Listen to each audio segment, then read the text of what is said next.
Shri Shri Anandamayi Ma ki Jai. A government official and his wife had come for Shri Ma's darshan. They were meeting her for the first time. To a question of theirs, Shri Ma replied, "If you say you have no faith, you should try to establish yourself in the conviction that you have no faith. Where no is, yes is potentially there as well.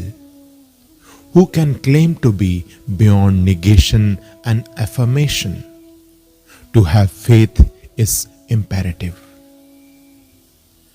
The natural impulse to have faith in something which is deep rooted in man develops into faith in God. This is why human birth is such a great boon. It cannot be said that no one has faith. Everyone surely believes in something or other.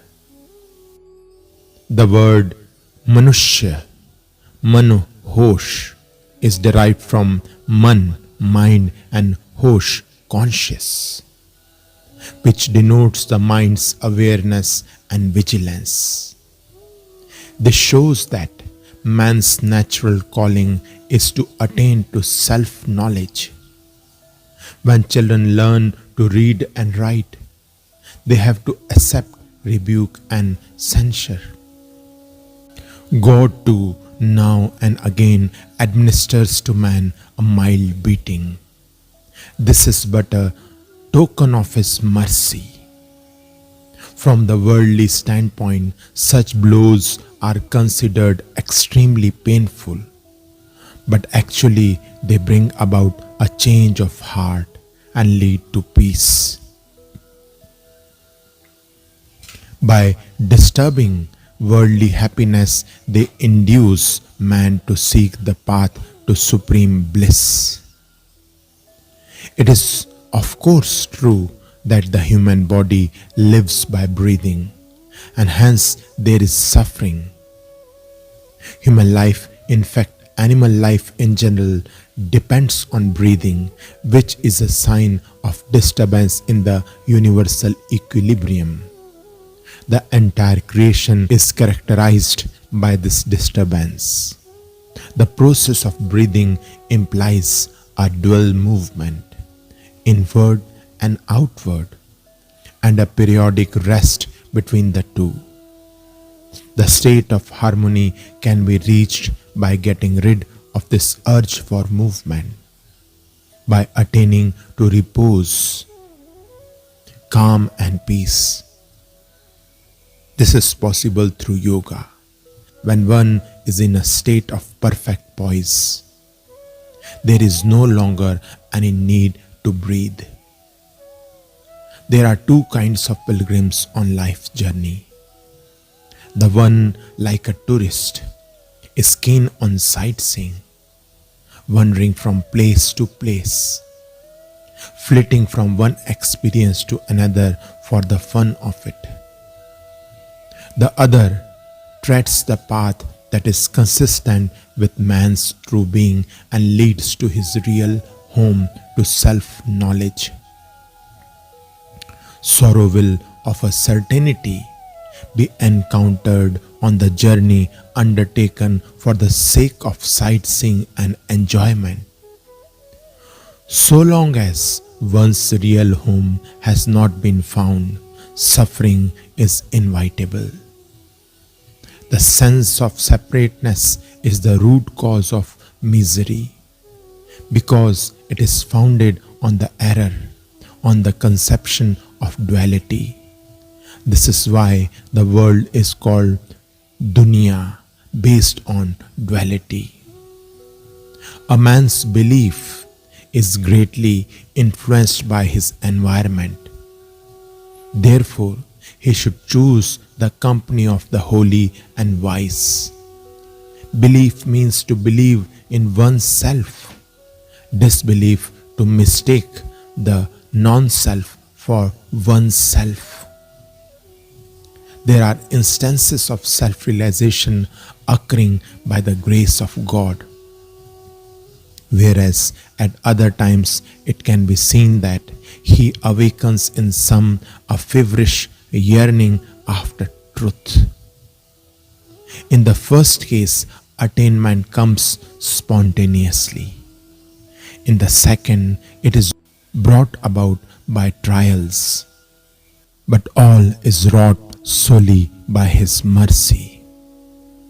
Man thinks he is the doer of his actions, while actually everything is managed from there. The connection is there as well as the powerhouse. Yet people say, I do. How wonderful it is.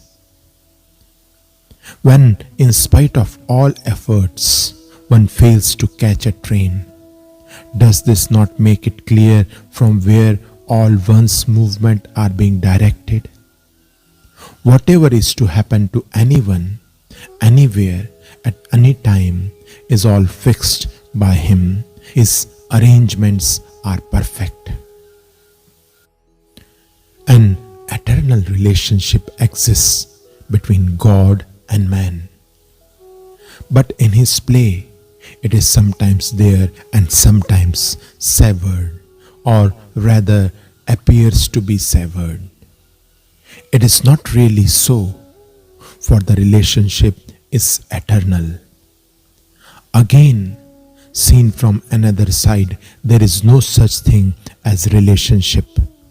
Someone who came to meet this body said, I am a newcomer to you. He got the reply, ever new and ever old indeed. The light of the world comes and goes. It is unstable. The light that is eternal can never be extinguished. By this light, you behold the outer light and everything in the universe. It is only because it shines ever within you that you can perceive the outer light.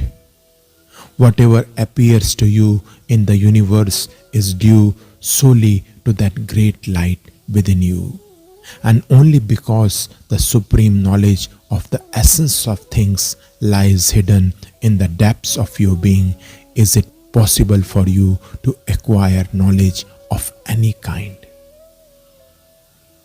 The human brain may be compared to the root of a tree. If the root is watered, nourishment spreads to every part of the plant. There are occasions when you say your brain is tired. When does this happen? When you are very busy with outer things. But as soon as you return home and talk to your loved ones, your head feels light and you are full of joy.